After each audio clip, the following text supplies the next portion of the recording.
Bonjour, nous sommes le lundi 4 novembre, bienvenue dans l'épisode 9 de la 6e saison du JT News Assurance Pro. Cette semaine, nous écouterons l'AMRAE qui commente le forum du Ferma qui se tenait à Maastricht le mois dernier.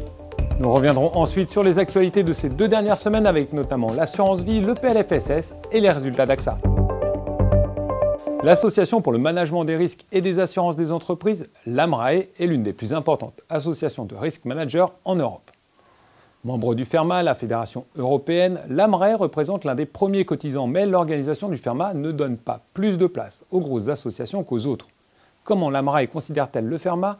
Réponse de son président, Gilbert Canameras. Il est évident que pour l'AMRAE, cette manifestation, elle est équivalente à celle que réalise l'AMRAE, puisque la particularité, il faut bien le dire, de l'AMRAE, c'est de réaliser un événement que sont les rencontres, tout à fait exceptionnel et je dirais unique. Donc forcément, les membres de l'AMRAE n'ont pas forcément un intérêt évident à retrouver la même manifestation au niveau européen. Par contre, cette manifestation est importante pour toutes les petites associations membres de Ferma, qui, elles, n'ont pas d'événements, je pense à toutes les associations des pays d'Europe du Nord ou d'Europe centrale, pour lesquelles c'est important, au même titre que pour nos membres, il est important d'aller à l'AMRAE. Donc, forcément, nous, à l'AMRAE, on se sent un peu en décalage par rapport à cela,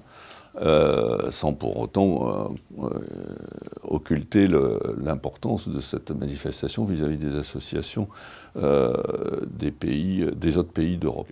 Ferma défend son projet de certification et je trouve que c'est là, alors par contre, Ferma est en avance peut-être par rapport à toutes les autres associations, ou en tous les cas, c'est bien son rôle de faire la synthèse de l'ensemble des besoins ou des demandes des membres, puisque il est évident que si on fait une certification, il vaut mieux qu'elle ait un caractère européen plutôt qu'un caractère national. Sinon, le diplôme ou le certificat qui sera remis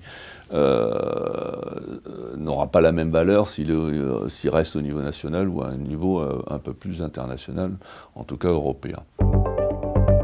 Signe de sa place dans le risk management, l'AMRAE a sorti il y a quelques jours le tout premier référentiel du métier de risk manager. Passons maintenant à l'actualité des 2 dernières semaines. Au menu, assurance vie, PLFSS 2014 et résultats d'AXA qui a ouvert la procession des résultats trimestriels.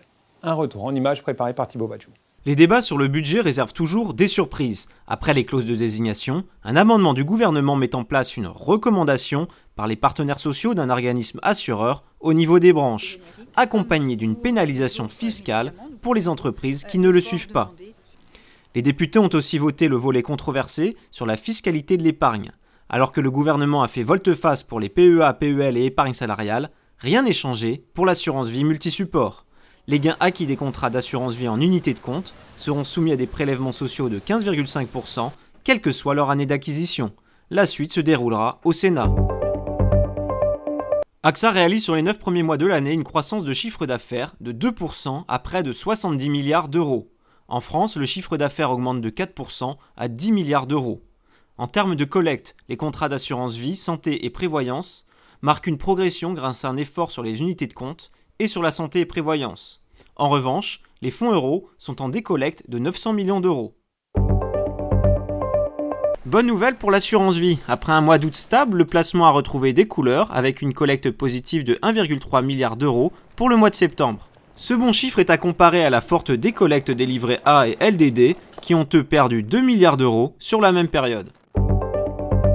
Ce JT est maintenant terminé. Vous retrouvez cette semaine un reportage sur l'assurance en ligne. Pour ma part, je vous donne rendez-vous mardi prochain pour un nouveau JT. Très bonne semaine à toutes et tous.